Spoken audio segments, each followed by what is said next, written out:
บ่มีพ่อแม่มีแต่หัวใจให้น้องบ่ได้ต่อรองให้น้องมีสุขก็พออายทุกข์กะยาหากเท่าฟ้าเจ้านั้นหูบ่จะขอสู้ต่อเพื่อน้องอายต้องอดทนบ่มีเหตุผลอันใดนอกจากใจฮักอายยอมลำบากทุกอย่างเพื่อน้องหน้ามนย้อนว่าใจฮักอย่าถามหาเรื่องเหตุผลหากน้องคนเดียวหน้ามนเรื่องเหตุผลอย่าเอามาเว้าได้หักกับเจ้าบ่เว้าเหตุผลอันใดทุกลมหายใจขอให้มีน้องนุ่งเยาว์อายพอใจแล้ว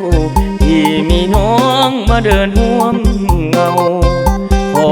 หยุดใจไว้ที่เจ้าสิบ่เอาไผแล้วเด้อ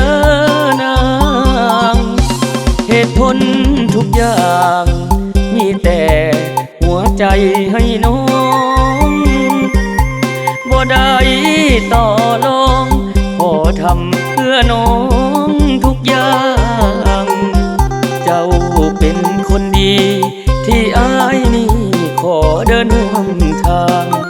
ขอทำดีให้น้องทุกอย่างศาสตร์นี้บ่หวังทำดีให้ใคร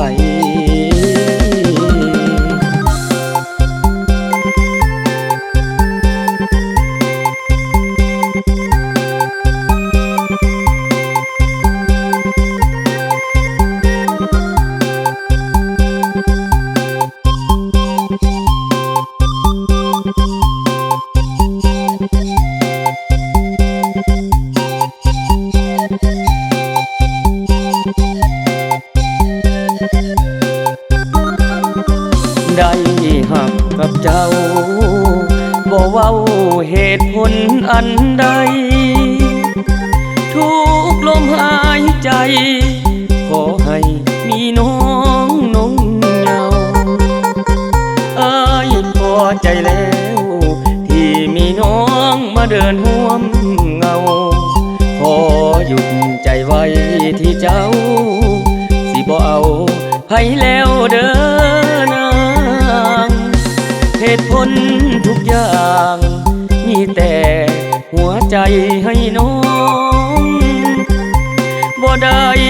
ต่อรองขอทำเพื่อน้องทุกอย่างเจ้าเป็นคนดีที่อายนี่ขอเดินร่วมทางขอทำดีให้น้องทุกอย่างศาสตร์นี้บ่หวังทำดีให้ใคร